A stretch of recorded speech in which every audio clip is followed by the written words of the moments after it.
Bate-papo. Entre e acompanhe a presença de convidados em nosso estúdio, ao vivo, no rádio, aplicativo e com imagens em facebook.com/Clube 92 FM. Como a gente falou, hoje recebemos aqui na nossa sala de bate-papo nos estúdios da Clube 92 FM o pesquisador, fotógrafo, escritor Ravel Jimenez, profissional com ampla atuação na valorização da memória local e na produção de conteúdos históricos e culturais. Um assunto muito gostoso de se falar, né? Ele é coordenador e idealizador do documentário histórico que vamos conhecer nesta conversa. A Estrada de Ferro Votuporanga na linha do desenvolvimento no Noroeste Paulista.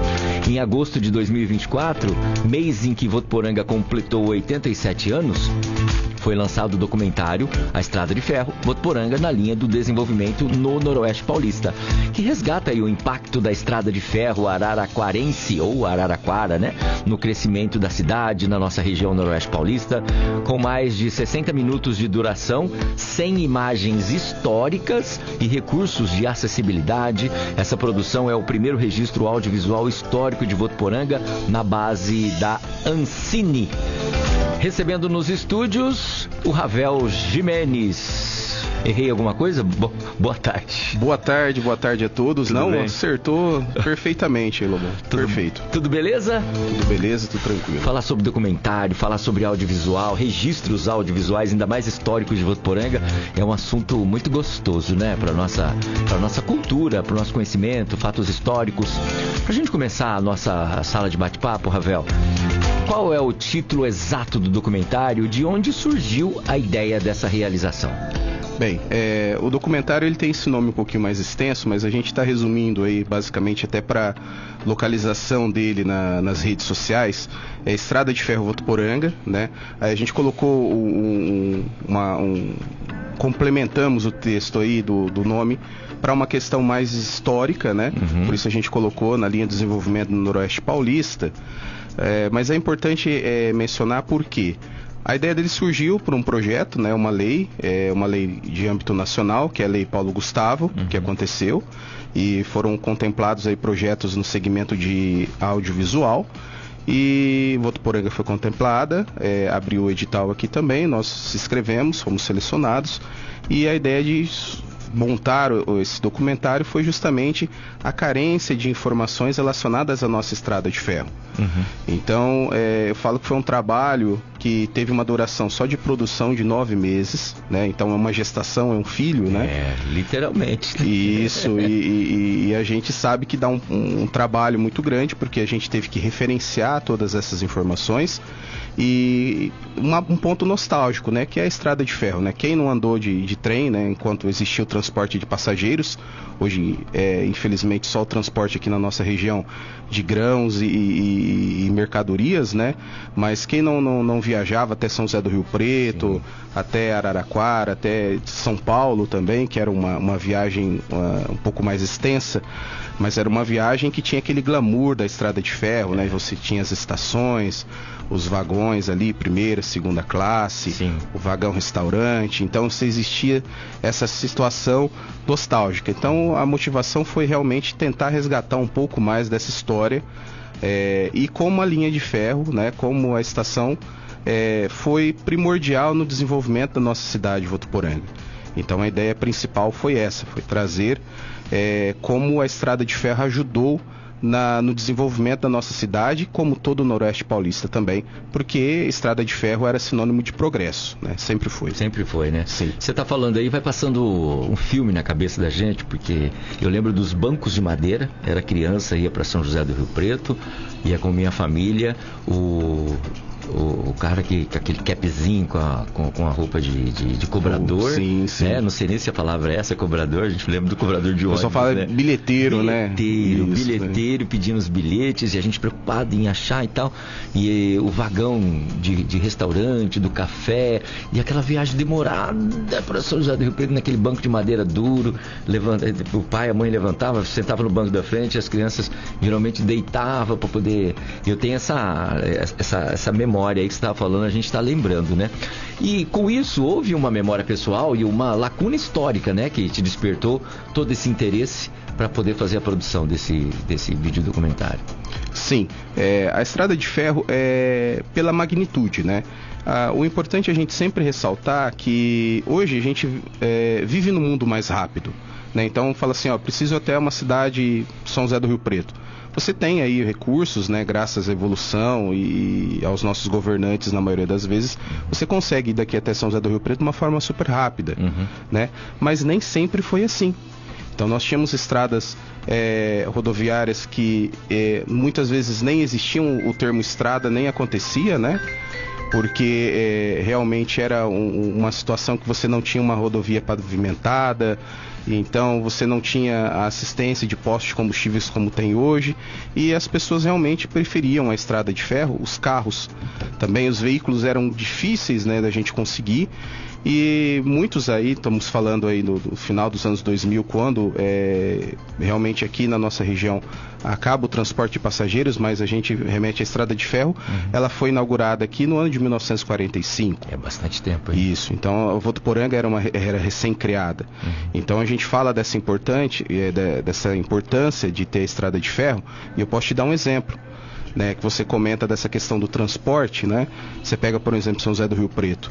São José do Rio Preto, a estrada de ferro é inaugurada em 1914, 12, 14, por essa média. Vamos colocar em 1914 já com a estação.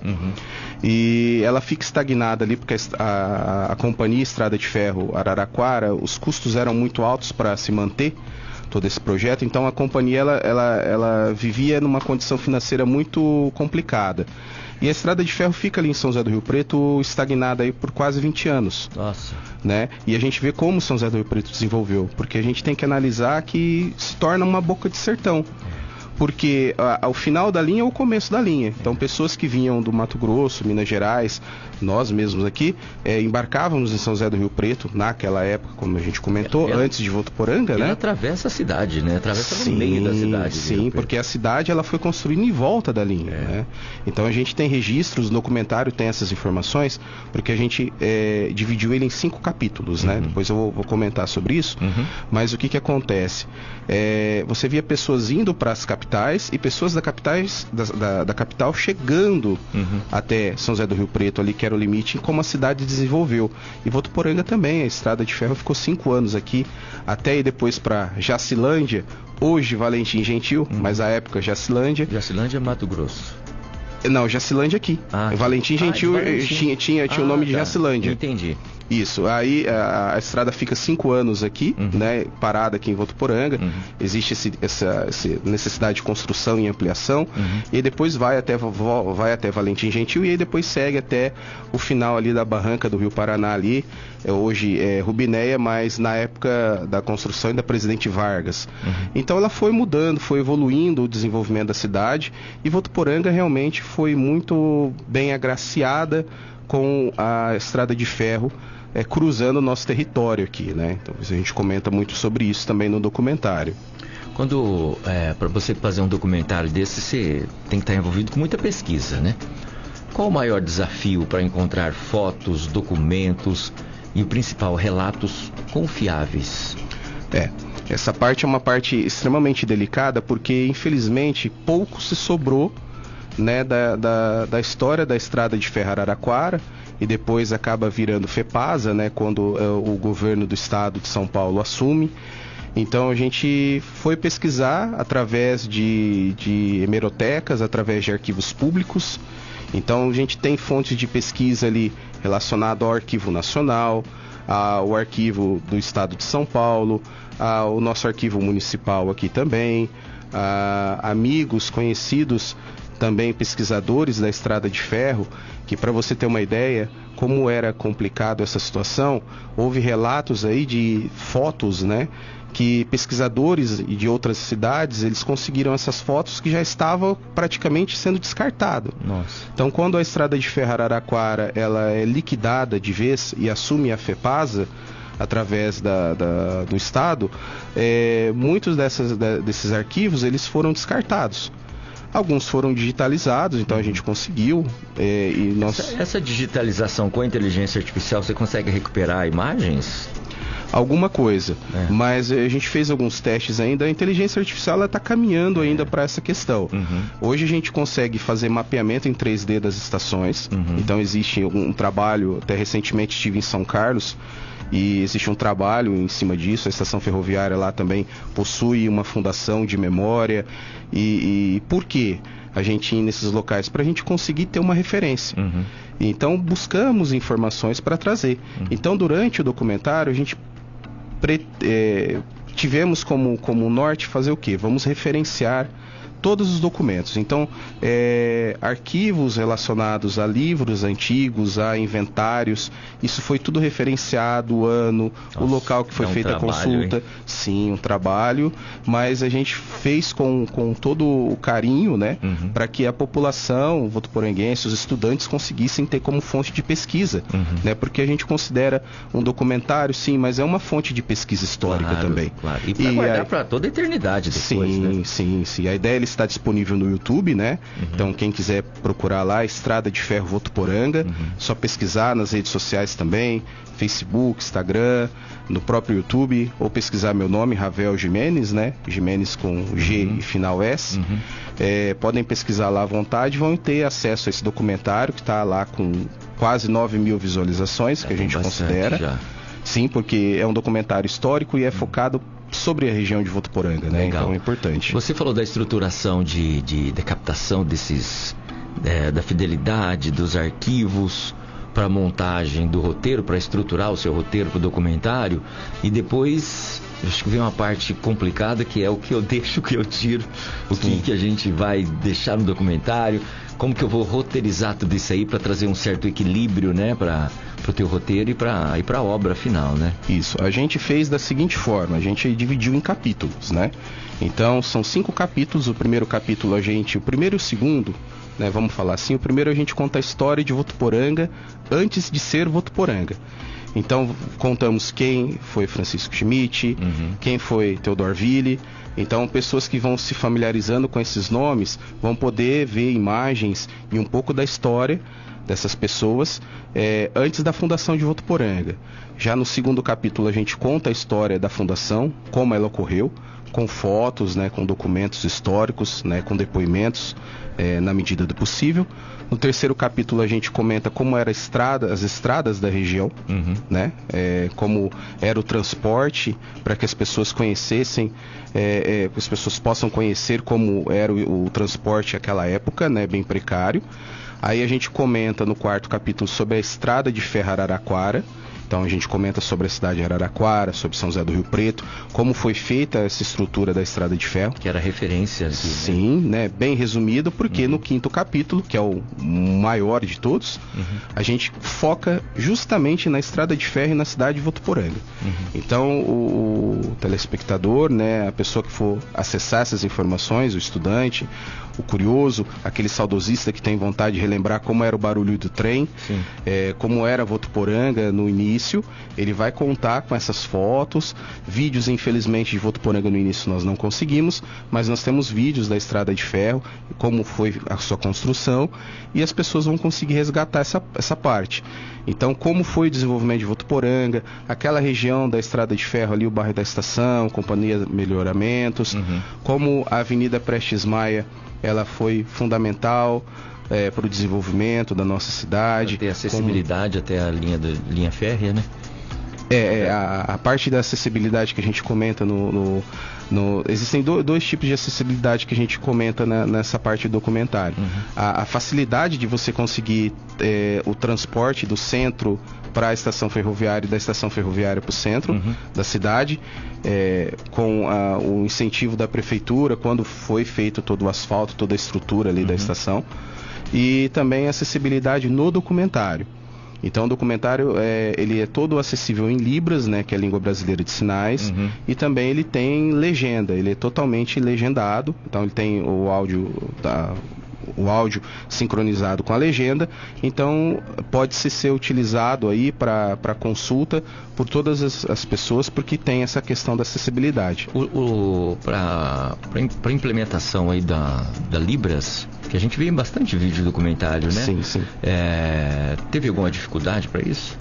A gente contou com uma profissional excelente, a Lilian, né? A Lilian Ramanashi, que ela já é intérprete, né, especialista nessa parte e tem muito contato com a comunidade surda.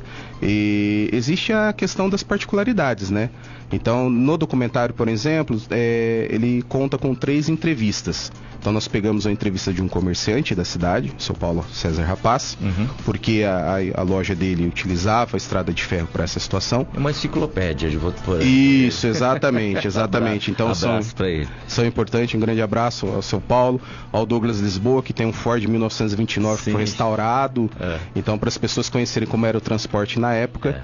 E o seu Antônio, que trabalhou na estrada de ferro por muitos anos. Então, por exemplo, as pessoas elas utilizavam algumas gírias e algumas palavras. Então a intérprete ela teve que pesquisar essas informações, né, para transformar esses sinais, né? Então o sinal de Votuporanga, o sinal da estrada de ferro, um sinal particular, por exemplo, a questão do bilheteiro que a gente comentou.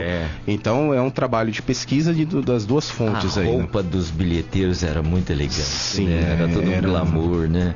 A própria estrada de ferro, né? Você vê os acabamentos, as pessoas que nos assistem, que estão nos ouvindo, os mais antigos têm essa lembrança, né? Os mais novos, infelizmente, não têm. Mas, por exemplo, se a gente pegar a nossa estrada, a nossa estação ferroviária aqui, o piso, locais piso de madeira, piso maquinado, que era um piso desenhado. Bonito, né? Sim, imponente.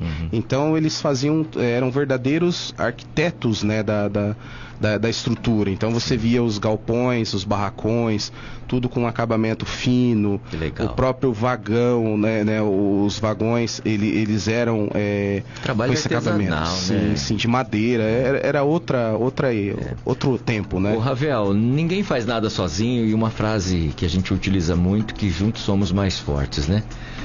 Quem faz parte da tua equipe técnica? Como foi viabilizar o projeto com o apoio do edital da Lei Paulo Gustavo, da Secretaria de Cultura e Turismo? Fala um pouco pra gente sobre isso. A gente escolheu o dedo, né, ali. Eu conto com a minha esposa, que fez a parte da revisão, porque antes a gente teve que montar um roteiro, né? Então, antes de montar o documentário, vamos gravar. Não, primeiro vamos fazer um roteiro do que gravar, né? Como você mencionou, o que colocar. Então, minha doce Elaine Cristina fez essa parte da revisão. Ela é professora, né, doutora em estudos linguísticos. Então, fez toda essa parte. A própria Lilian também, que é especialista na parte de Libras. E eu contei também com uma equipe da Tainara, o Lucas, a Beatriz, que são videomakers novos, que têm uma cabeça muito aberta para a parte de documentários, né? Eles fazem muito propaganda, e quando a gente fez o convite do documentário, eles toparam de pronto uso, né? Falaram, não, vamos fazer. E é um trabalho cansativo, porque com 1 hora de duração, a gente teve que gravar 2, 3, 4 horas de informação. Para editar tudo isso depois. Isso. Aí a gente... Sim. Então foi uma equipe, né?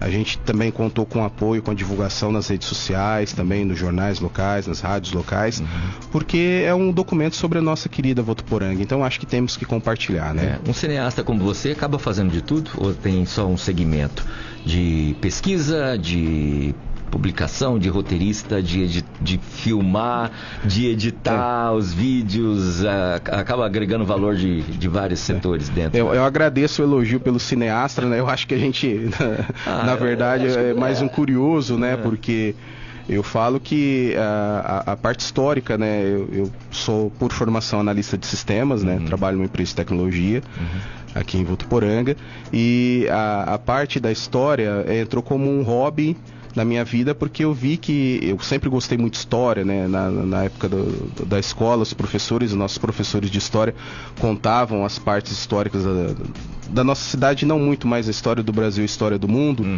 E eu viajava ali e falava, poxa, que bacana, que legal. Sim, muito gostoso a gente poder saber um pouco do país que a gente vive.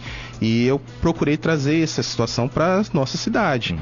Então a gente procura sempre, através da Votuporanga Antiga também, que é uma plataforma que a gente tem no Facebook, a gente procura resgatar um pouco da história do audiovisual e fotográfica da nossa cidade. Esse também. É o primeiro filho?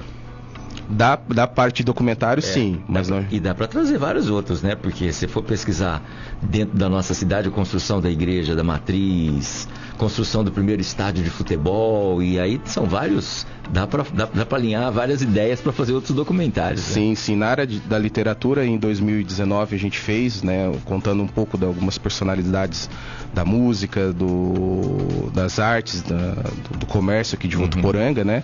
Esse é um livro também com incentivo da prefeitura, na época, pelo Bolsa Cultura. Mas a gente tem aí ideias e projetos relacionados também nessa parte literária, essa parte fotográfica. Já realizamos 2 exposições contando um pouco da história da nossa cidade também, porque eu tenho especialização em fotografia. Sim. Então é importante. A parte de turismo também, né? Nossa cidade agora foi agraciada com a questão turística também. Sim. Então, para fomentar a cultura da nossa cidade, é sempre necessário a gente estar evoluindo, né? Para essa parte de estudos, mas realmente material a gente tem para estudar, a gente tem... Eu conto uma questão muito importante que a gente comenta, né? A gente procura ouvir muitas pessoas, né? Os cidadãos mais antigos da cidade, para que eles contem pra gente como era a nossa Votuporanga. Então é importante ouvir o relato de cada um. Quem viveu, né, na prática, né? Sim. Então eu acho importante a gente destacar essa parte histórica da cidade. Então aí tem bastante lenha para queimar ainda, a gente tem muita coisa para desenvolver. Então, antes da gente encerrar nossa sala de bate-papo, gostaria de saber se há algo que você gostaria de acrescentar, alguma curiosidade dos bastidores, alguma mensagem para a comunidade votuporanguense que valorize aí a história local. O que você pode dizer para a gente? Bem, eu só posso dizer que Votuporanga é uma cidade privilegiada, né? Nós somos um povo trabalhador, a gente tem que agradecer sempre aos pioneiros da fundação da nossa cidade, as pessoas que ajudaram e ajudam no desenvolvimento da cidade, e só tenho que agradecer realmente todo o espaço aberto.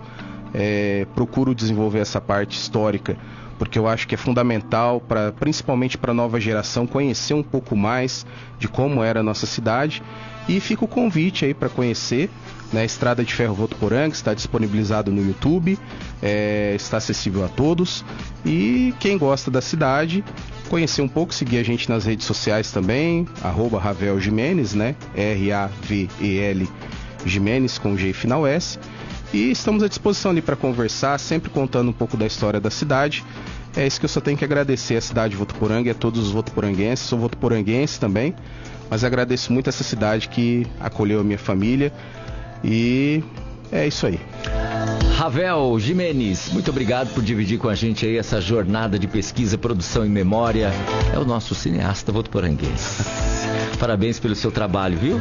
E que esse ajude a preservar aí, valorizar e inspirar novas produções sobre a história de Votuporanga, que é muito bacana.